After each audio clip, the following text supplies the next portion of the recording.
Hello students. So today we are going to study a very important topic, that is sentence reordering. This portion of grammar is very important for all the students from class 6 to 10th. So students, please watch the video carefully and note down all the important things which are told in the video. So let's start. Tips to decode reordering of sentences. So I'm going to give you very important tips how you will decode reordering of sentences. So first, I have made certain points like identify a central theme, understand structure of sentence, identify subject, verb, object, follow order in adjectives, follow order in adverbs, catch the phrases, check the conjunctions and check for prepositions. So all these things are very important whenever you have to make a sentence again in the correct order. बच्चों sentence का definition क्या है? It is a group of word which has a meaning, यानी एक group words का जिसका एक meaning हो. तो बहुत इंपॉर्टेंट है कि हम वो मीनिंग को निकाल पाए सही स्ट्रक्चरल बेस के साथ. क्लियर?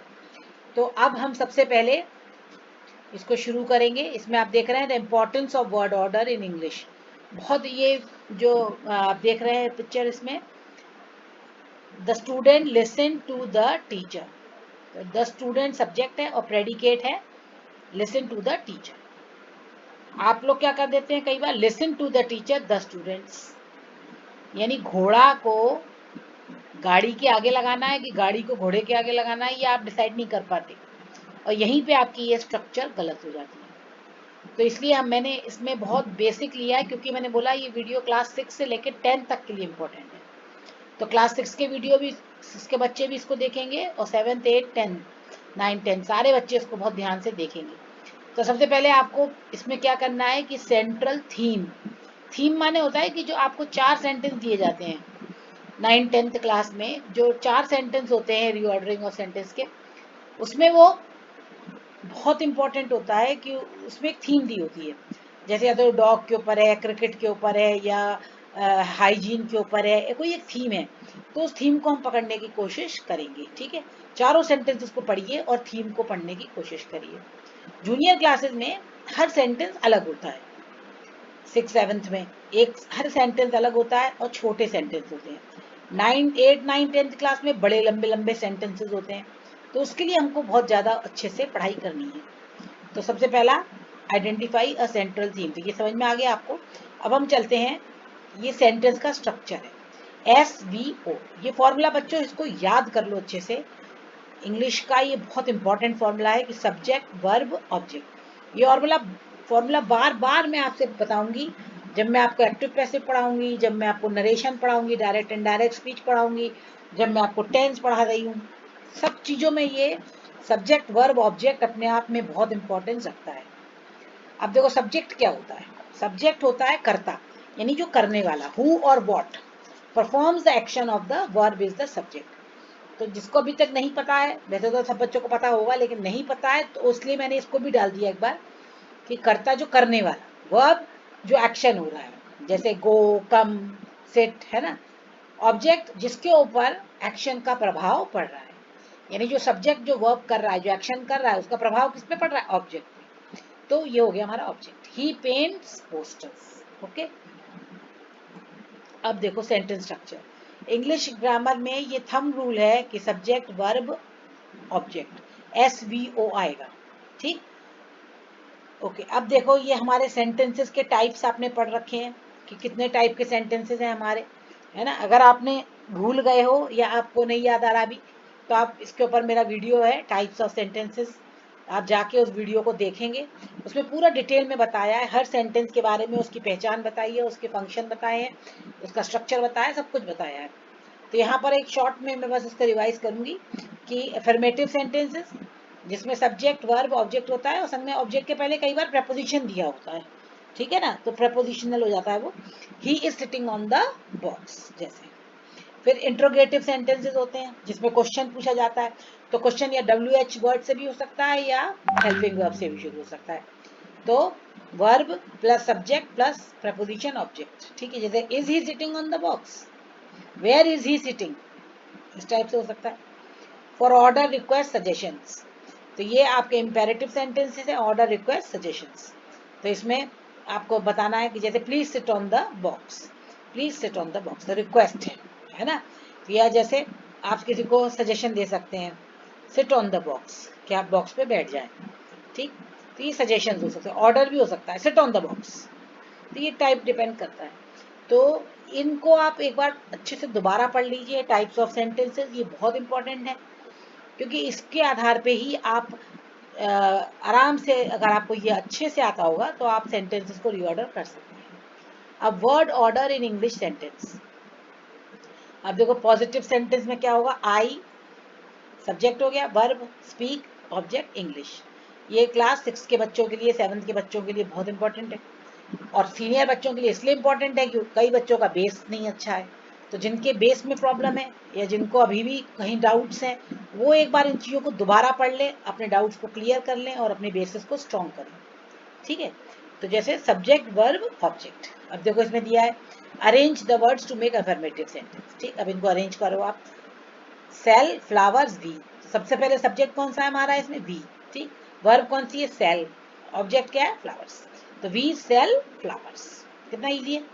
इसमें भी देखो आप, यू सी मी कैन, अब देखो इसमें यू सब्जेक्ट होगा, मी सब्जेक्ट नहीं हो सकता क्योंकि मी क्या है, ऑब्जेक्ट है ना। ये हमारे प्रोनाउन में अगर आप देखोगे तो सब्जेक्ट के लिए इसमें यू आएगा, ऑब्जेक्ट के रूप में, ऑब्जेक्टिव केस में आएगा ये मी।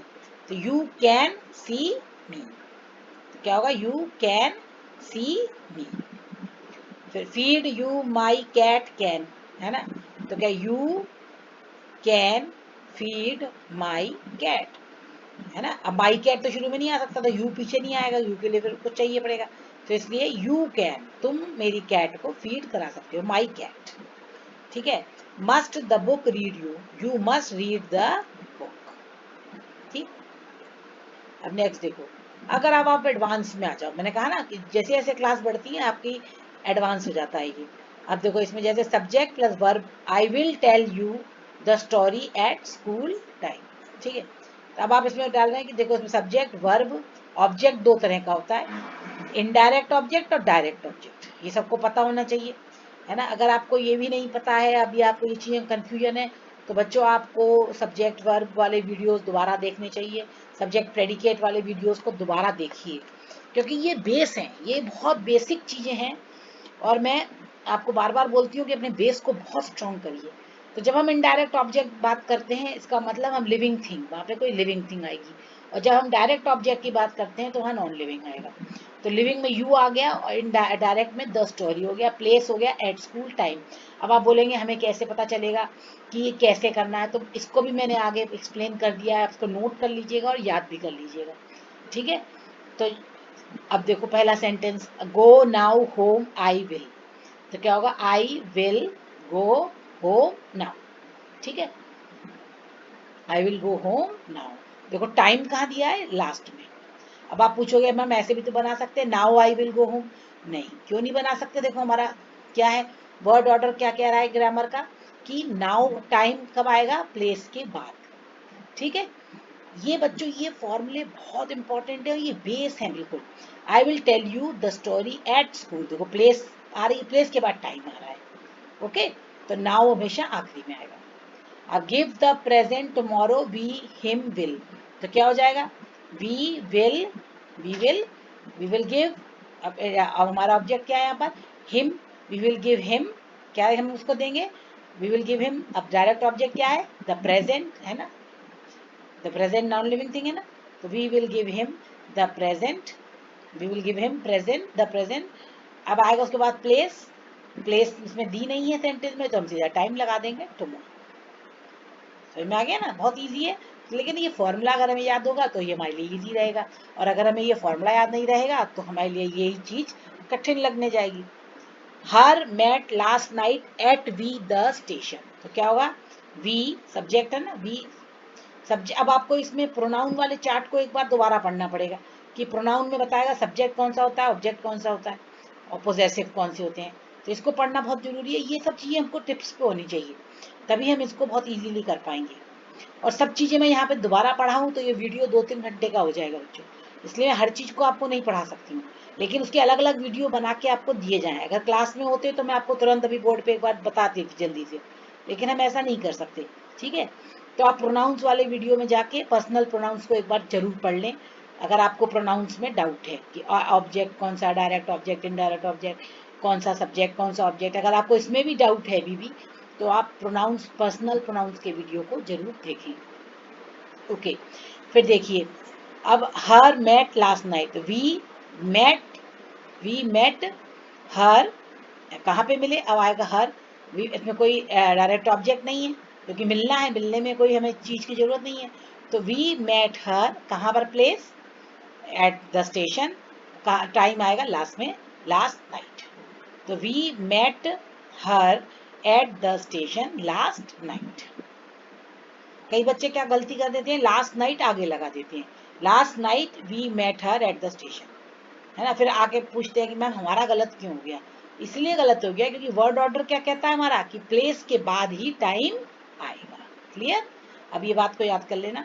Was last week he in hospital, तो he was last week in hospital, he was in hospital last week. अब आप बताओ कौन सा होगा, he was in hospital last week, क्योंकि टाइम हमेशा आखिरी में आता है। In Greece spend I will next year my holiday, तो क्या होगा, I will spend my holiday next year in Greece, ठीक है, इन ग्रीस नेक्स्ट ईयर, क्या होगा, I will spend my holiday in Greece next year, क्योंकि place पहले आएगी तो ग्रीस पहले आएगा और टाइम बाद में आएगा। क्लियर, अब यही सेम चीज नेगेटिव ऑर्डर में, ये पॉजिटिव सेंटेंस का था वो सिंपल था, तो ये थोड़ा एडवांस था, ये अब नेगेटिव में भी यही सेम चीज है।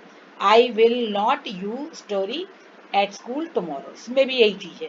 तो बहुत इजी है इसको याद रखना। एसवीओ तो आपको याद है ही, एसवीओ तो वर्ब को याद कर लीजिए, ऑब्जेक्ट इनडायरेक्ट पहले फिर डायरेक्ट, यानी लिविंग फिर नॉन लिविंग, फिर प्लेस और स्कोर्स, टाइम, बस खत्म। तो क्या होगा, our holiday will at home we not spend next year, सबसे पहले हमारा सब्जेक्ट क्या है, वी, है ना, फिर will, we will not spend our holiday, we will not spend our holiday at home next year, at home place पहले आएगी, नेक्स्ट ईयर बाद में आएगा, ठीक है। To a party not we tonight going are, तो क्या होगा, वी हमारा सब्जेक्ट है, वी, आर हेल्पिंग वर्ब है, are not going, not going ना, टू नाइट, है ना, to a party, tonight to a party. Okay, will a letter not next week send you, तो क्या होगा, इसमें सब्जेक्ट क्या हो सकता है हमारा, यू भी हो सकता है, शी भी हो सकता है, दो सब्जेक्ट दिए हैं, कौन सा वाला फिट बैठ रहा है ये हमको बना के देखना पड़ेगा। तो क्या होगा, शी, जैसे हमने शी को ले लिया, she will not send a letter, अब इसमें टू यू दिया है ना, टू यू नहीं दिया, टू नहीं दिया है इसमें, तो क्या होगा, इसको हमें, you will not send a letter, you will not send a letter next week, she, तो शी आएगा हमारा, यू से नहीं बन रहा है, शी से आएगा, है ना। तो क्या होगा, she will not send you, है ना, send you a letter next week. आगे बस मैंने दोनों तरीके से आपको बना के दिखाया, यू से भी बना के दिखाया, यू से नहीं बन रहा है क्योंकि शी जो है वो सब्जेक्ट है, यू तो सब्जेक्ट का भी काम करता है और ऑब्जेक्ट का भी काम, वो, हाँ, ऑब्जेक्ट का भी काम करता है, इसलिए यू को हम ऑब्जेक्ट में डाल सकते थे लेकिन शी को नहीं डाल सकते ऑब्जेक्ट में। समझ में आ गया, तो ये बहुत इंपॉर्टेंट है। तो she will not send you a letter next week सबसे आखिरी में आएगा क्योंकि टाइम सबसे आखिर में है।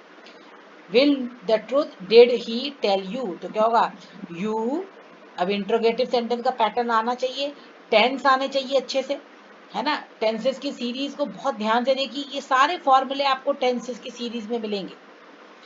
तो घूम फिर के आपकी ग्रामर जो है बच्चों, जितनी भी हम पढ़ाते हैं आपको ग्रामर, वो सब यहाँ पे आ रही है, देख रहे हैं आप। तो you did not tell the truth, you did not tell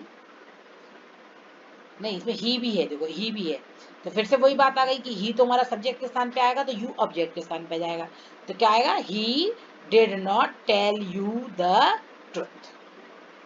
अब आपको समझ में आ गया। अगर आपको कंफ्यूजन हो रहा है दो सब्जेक्ट जैसे आपको लग रहा है ही और यू, तो यू में ध्यान रखिएगा कि यू जो है वो ऑब्जेक्ट का भी काम कर लेता है, सब्जेक्ट का भी काम कर लेता है, तो हम यू को ही ऑब्जेक्ट बनाएंगे, ही को ऑब्जेक्ट बना ही नहीं सकते क्योंकि वो तो सब्जेक्ट है। ठीक, तो he did not tell you the truth. अब लास्ट वाला sentence, eat in winter ice cream do not I, तो क्या होगा, आई, ये प्रेजेंट टेंस में नेगेटिव है, I do not eat ice cream in winter, I do not eat ice cream in winter. अगर बच्चों ये आपको हार्ड लग रहा है तो उसका बहुत बड़ा कारण है। पहला कारण क्या है कि आपको टेंस नहीं आते, ठीक, आपके टेंस कमजोर हैं। दूसरा, आपको प्रोनाउंस नहीं आते ढंग से। तो बच्चों अगर आपको ये दोनों चीजें नहीं आती हैं तो आप बैक हो जाइए और उन दोनों वीडियो को पहले देखिए, उनको अच्छे से समझ लीजिए। आपको इसी चैनल पे ये वीडियो मिल जाएंगे, मैंने ही बहुत अच्छे से समझाए हैं। आप उनको अच्छे से देखिए, उनके नोट्स बनाइए, प्रैक्टिस करिए और फिर आप यहाँ आएंगे तो यही चीज आपको बहुत इजी लगने लगेगी। ओके, अब हम आगे बढ़ते हैं। ओके, अब देखो मैंने आपको बताया कि सेंटेंस के दो पार्ट होते हैं, एक सब्जेक्ट होता है और एक उसका वर्ब ऑब्जेक्ट। तो वर्ब और ऑब्जेक्ट दोनों मिलके क्या बनाते हैं, प्रेडिकेट। अब हमको ये चीज बहुत जरूरी है समझना, स्पेशली अब बड़े बच्चों की बात मैं कर रही हूँ यहाँ पर, कि छोटी क्लास में तो आपको सिंपल सब्जेक्ट वाले ऑब्जेक्ट पर सेंटेंस आएंगे, लेकिन जैसे जैसे आपकी क्लास बढ़ेगी आपके सब्जेक्ट भी बढ़ेगा। जैसे अब आप देखिए सब्जेक्ट तीन तरह के हैं, सिंपल सब्जेक्ट, कंपाउंड सब्जेक्ट और नाउन फ्रेज। आपको इनके नाम रटने की जरूरत नहीं है, लेकिन इनको समझना बहुत जरूरी है। जैसे सिंपल सब्जेक्ट में क्या है कि सिंपल सब्जेक्ट हो गया, जैसे अ डॉग, द डॉग, है ना, ऐसे। कंपाउंड में क्या होता है, जिसमें एक से ज्यादा प्रोनाउन या प्रोनाउन हो, जैसे टोनी एंड ल्यूक, तो टोनी और ल्यूक दोनों हमारे क्या बन गए, सब्जेक्ट, तो ये कंपाउंड हो गया। अब नाउन फ्रेज क्या होता है, तो ये पूरा ग्रुप ऑफ, फ्रेज क्या है, ग्रुप ऑफ वर्ड, ठीक है, जिसका अपना सब्जेक्ट प्रेडिकेट नहीं है बस, लेकिन ग्रुप ऑफ वर्ड तो है वो, है ना, और जो मीनिंग के लिए भी पूरी तरह डिपेंडेंट होता है वो। तो group of word that function together like noun, जो पूरा नाउन का काम करेगा, यानी सब्जेक्ट का काम करेगा, लेकिन वो ग्रुप ऑफ वर्ड होगा, ठीक है। They provide more detail than a singular और इवन कंपाउंड, और वो बहुत डिटेल देते हैं क्योंकि नाउन फ्रेज है ना, ग्रुप ऑफ वर्ड्स है, तो नेचुरली ज्यादा डिटेल देता है। देखो जैसे ये सेंटेंस देखो, the next person to speak out of turn will spend the afternoon in detention. तो next person to speak out of turn, यहां तक है ये subject, the next person to speak out of turn, यहाँ verb आ गई will, तो यहाँ तक विल के पहले तक जितना भी है ये पूरा नाउन फ्रेज है और ये पूरा सेंटेंस का सब्जेक्ट है। तो बच्चों आपको ये चीज को बहुत जरूरी है समझना कि सब्जेक्ट हमारा नाउन फ्रेज में है, कंपाउंड में है या सिंपल में है।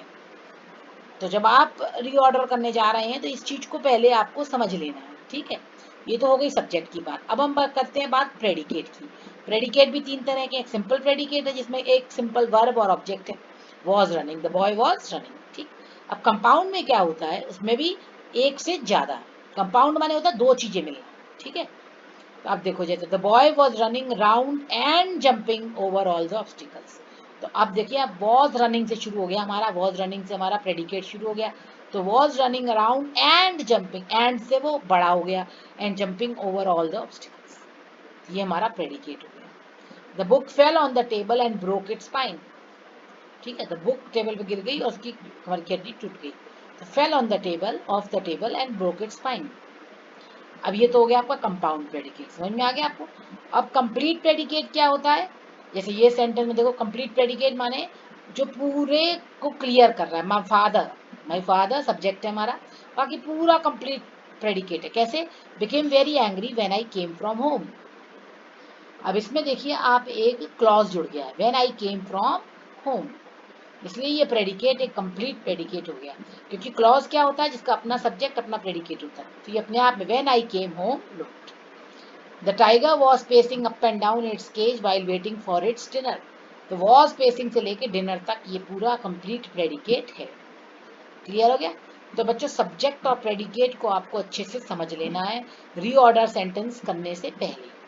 अगर आपने सेंटेंस के सब्जेक्ट को पकड़ लिया, सेंटेंस के प्रेडिकेट के हिस्से को पकड़ लिया, फिर आपके लिए समझ लिया आपने 50% काम अपना कर लिया। अब नेक्स्ट चलते हैं। ये मैंने जूनियर क्लासेस के लिए एक रखा है छोटा सा, इसको सभी बच्चे करेंगे। नीड प्लांट्स वाटर, तो प्लांट्स नीड्स वाटर, ठीक है। People live in a house, ठीक है, people live in a house. Is rock there, there अभी देयर से शुरू हो रहा है ना, देयर इज अ रॉक। देखो बच्चों, बड़ी क्लासेस में भी सेंटेंसेस देयर से शुरू होते हुए आ जाते हैं, इट से शुरू हो आते हैं, उनको हम डमी इट बोलते हैं, ठीक है ना। तो देयर से, दिस से, दैट से, तो ये हमारे सब्जेक्ट बन जाते हैं कई बार। तो ये जूनियर क्लासेस से ही हमको ध्यान देना है जो पे भी। Pat look his dog at, है ना, क्या होगा, he his look, a pet look his dog at, यानी look his dog, his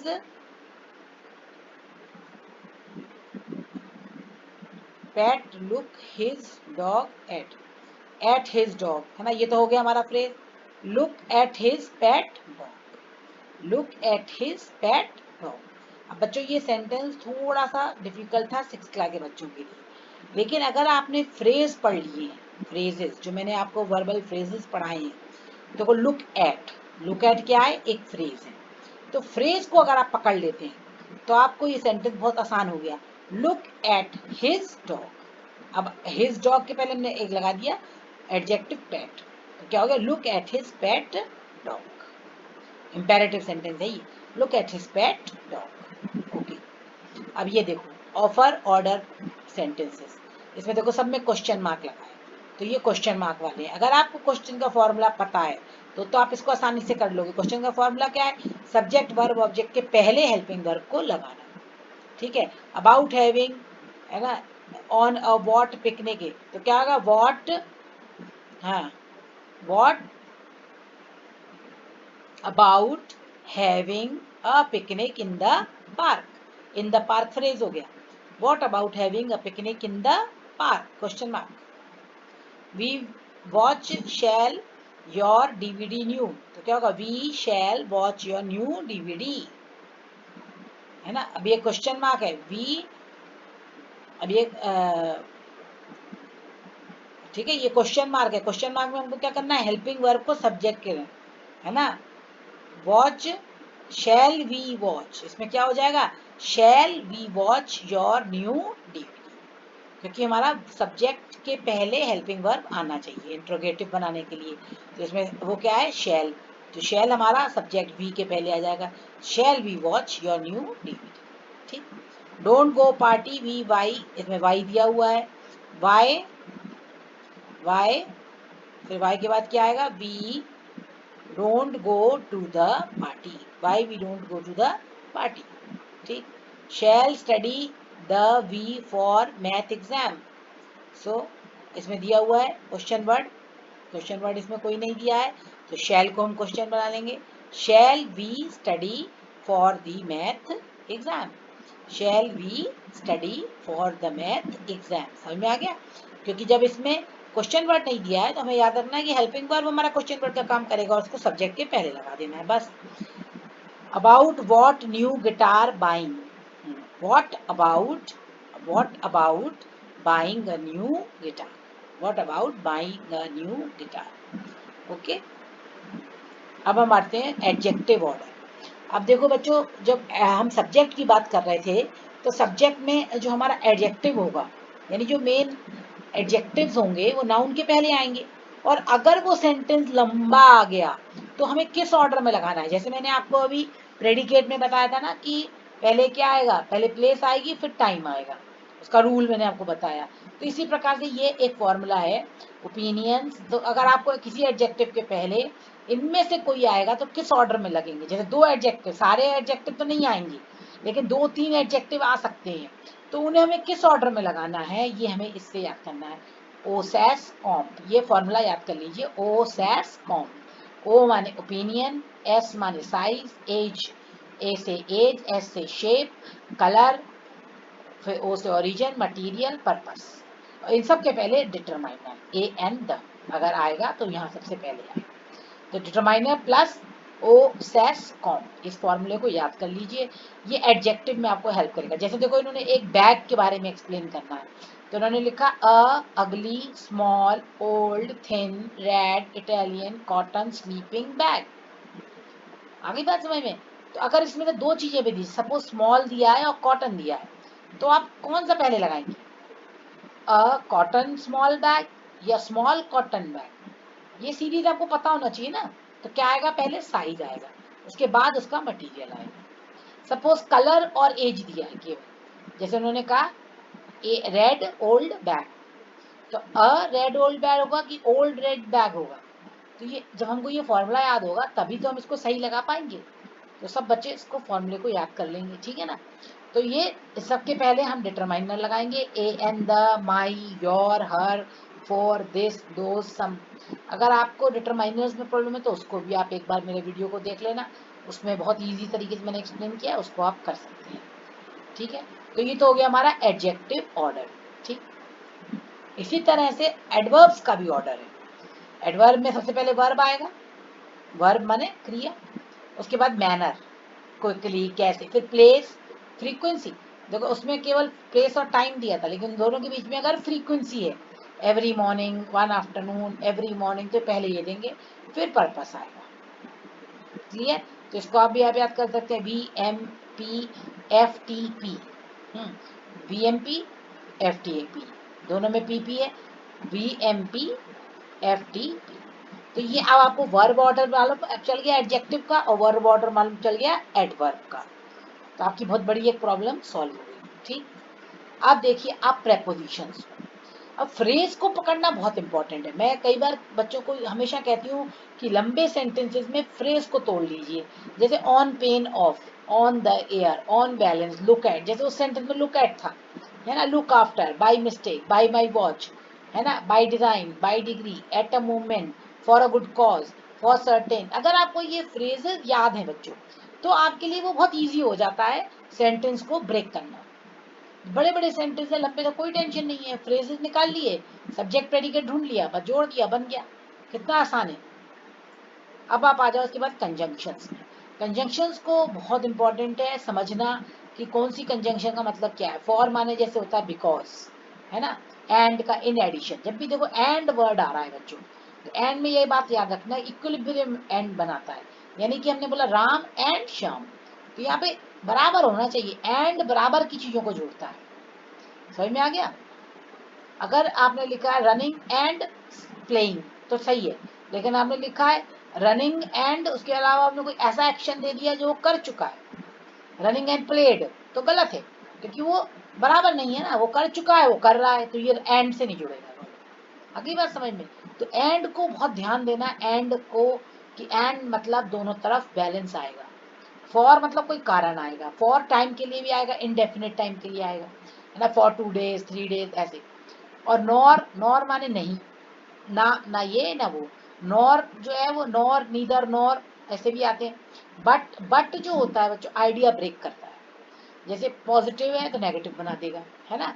जैसे I have got a home but I haven't got a car, तो कार तो होम तो है पर कार नहीं है, ठीक। और इधर, और येट बट, येट माने होता है बट, सो देयरफॉर। तो ये कंजंक्शंस को हमें बहुत ध्यान देना है। ये भी सारी कंजंक्शंस हैं, एंड ऑल्सो, है ना, नीदर, नॉर, इधर, ऑल, है ना, ये सब कंजंक्शन, बट, येट, स्टिल, इन सब कंजंक्शंस को हमें बहुत ध्यान देना है कि इनके बाद हमें क्या आएगा। ये सारी कंपैरिजन वाली कंजंक्शंस हैं, कंपैरिजंस हैं इसमें।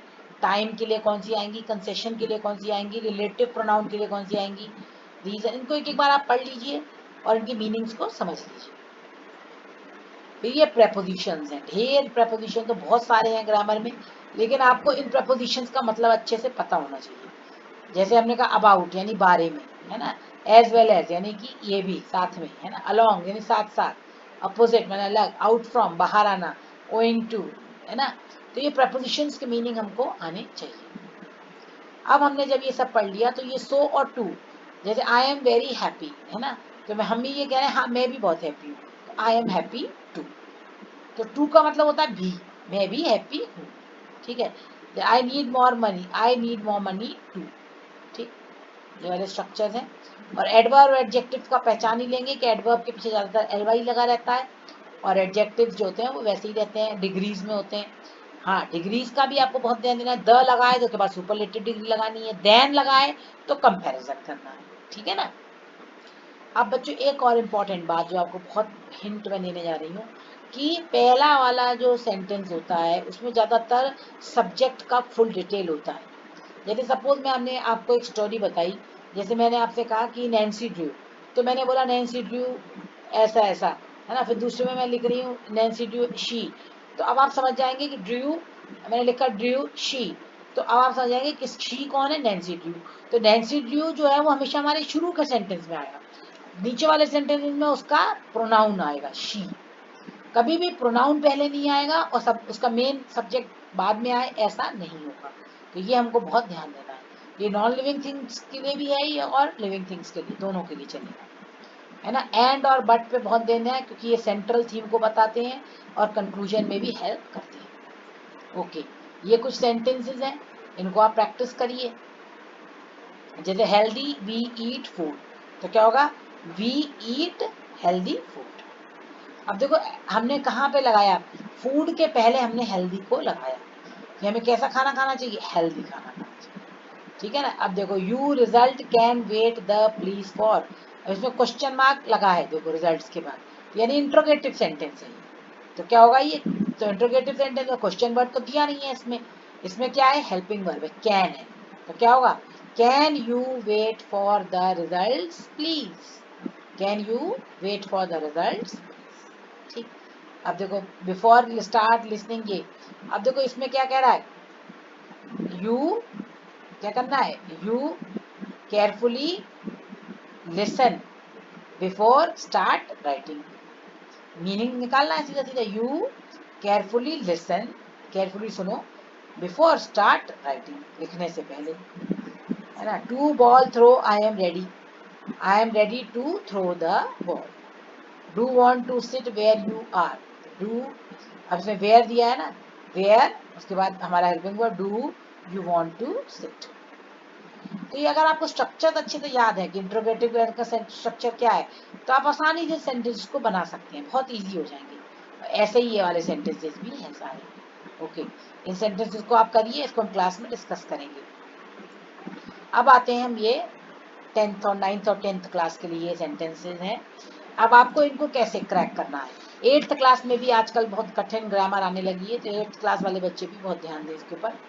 जैसे मैंने कहा, for many on relied dogs have generations, companion used for hunting have been, very a dogs है। तो अब आपको थीम पता लग गई, सबसे पहले हमें क्या पता करना था, थीम। तो थीम पता लग गई हमें कि ये डॉग्स के ऊपर है, ठीक। अब हमारे दिमाग में क्लियर होगी पिक्चर कि डॉग्स के ऊपर है।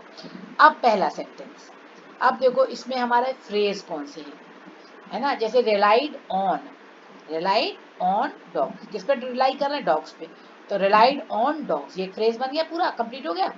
अब हमारे पास क्या बचा, पीपल हैव, तो पीपल हैव, लोगों ने, पीपल हैव, पीपल हमारा सब्जेक्ट हो गया, तो people have relied on dogs, relied on dogs. अब क्या बचा, फॉर मेनी जनरेशन, बस फॉर मेनी जनरेशन। अब ऐसे तो हो नहीं सकता generation for many generation, for के बाद उसका कुछ कारण आना चाहिए, फॉर मेनी जनरेशन, क्लियर। अब देखो next, companionship use they for hunting have been and. अब देखो एंड, मैंने आपसे क्या कहा था, एंड को ध्यान में रख लेना कि दोनों तो बराबर होगा। तो यहाँ पे दो कौन सी एक्शन है, एक हंटिंग है और एक कंपेनियनशिप है, तो हंटिंग और कंपेनियनशिप हमारे एंड के दोनों तरफ आएंगे, ये तो क्लियर हो गया हमें। अब हम सब्जेक्ट लिख लें, दे किसके लिए आ रहा है, डॉग्स के लिए। अभी मैंने बताया था ना कि पहले वाले में सब्जेक्ट देते हैं, जैसे डॉग्स बता दिया, इस बार प्रोनाउन दे दिया उसका। तो ये चीज आपको समझ लेनी चाहिए कि दे किसके लिए आ रहा है, डॉग्स के लिए। पहले सेंटेंस में सब्जेक्ट का डिटेल मिलेगा आपको, लेकिन दूसरे सेंटेंस में उसके प्रोनाउन मिलेंगे। तो आपको ये समझ लेना है कि प्रोनाउन डॉग के लिए आ रहा है, ठीक है ना। अब ये क्लियर हो गया हमारा। अब हमने क्या किया, दे, अब क्या बचा हमारे पास, they have been, they have been used, क्या बचा, हो गया, आपने पहले ही एंड वाला कर लिया था। तो they have been used for hunting and companionship, खत्म। अब आया next, very a dogs are and ears sensitive. अब देखो यहाँ पर क्या कह रहा है, एंड ईयर्स का संग क्या आएगा, नोज, नोज एंड ईयर्स बराबर हो गए, तो क्या होगा, अ डॉग्स, अब डॉग्स यानी अपोस्ट्रोफी है, अपोस्ट्रोफी है मैंने का के की संबंध कारक है, तो इसके बाद क्या आएगा, अ डॉग्स नोज एंड ईयर्स, है ना, अ डॉग्स, डॉग के, अब डॉग के क्या, डॉग के कान और नाक ही तो होंगे ना, डॉग के यही दिए इसमें, a dogs ears and nose, अब क्या बचा बाकी सेंटेंस में, बना लो फटाफट, आर वेरी सेंसिटिव, खत्म, dogs nose and ears are very sensitive, हो गया clear, a dogs.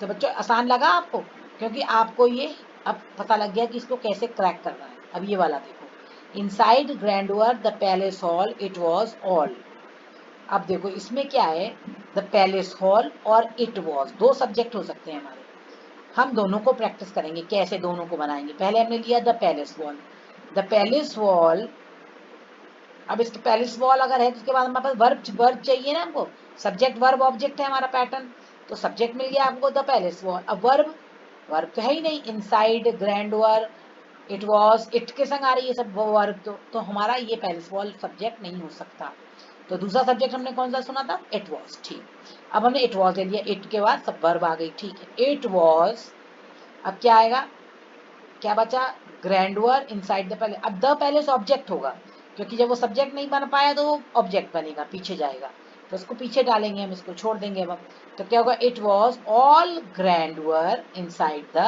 Palace hall, it was all grandeur, all all किस चीज के लिए आ रहा है, ग्रैंडनेस के लिए, it was all grandeur inside the palace, inside the palace hall, hall के अंदर, तो इनसाइड उसी के संग आएगा, inside the palace hall, clear.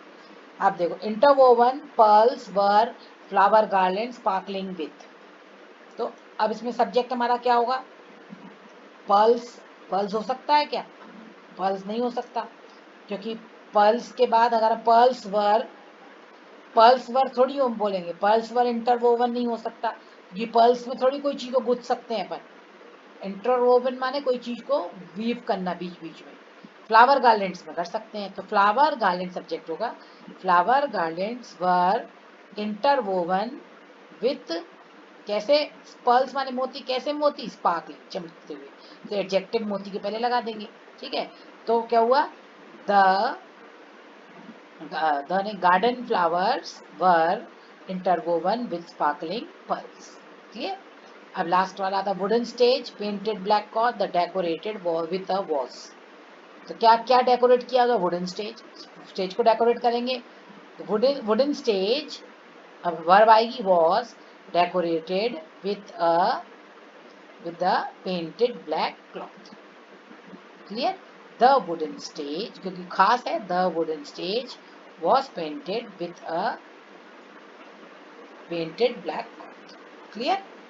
तो बच्चों आपको ये इजी लग रहा होगा, तो मैंने आपको जो जो चीजें बोली कि आपको अगर री अरेंज द सेंटेंसेस करने हैं बिल्कुल करेक्ट को, तो सबसे पहले आपको प्री नॉलेज बहुत इंपॉर्टेंट है, प्रोनाउंस के बारे में, सेंटेंस स्ट्रक्चर्स के बारे में, फ्रेजेस के बारे में, कंजक्शंस के बारे में, इन सब चीज़ों पे अपनी कमांड करिए, अगर आपकी इन सब चीज़ों पे कमांड होगी तो ये सेंटेंसेस आपके लिए बहुत इजी हो जाएंगे, ओके, ये इसके आंसर्स हैं, आप प्रैक्टिस करना चाहें बाद में कर सकते हैं, so you please subscribe the channel and keep watching the videos based on conjunctions, prepositions, pronouns, tenses and sentence structures. Thank you, have a nice day, bye.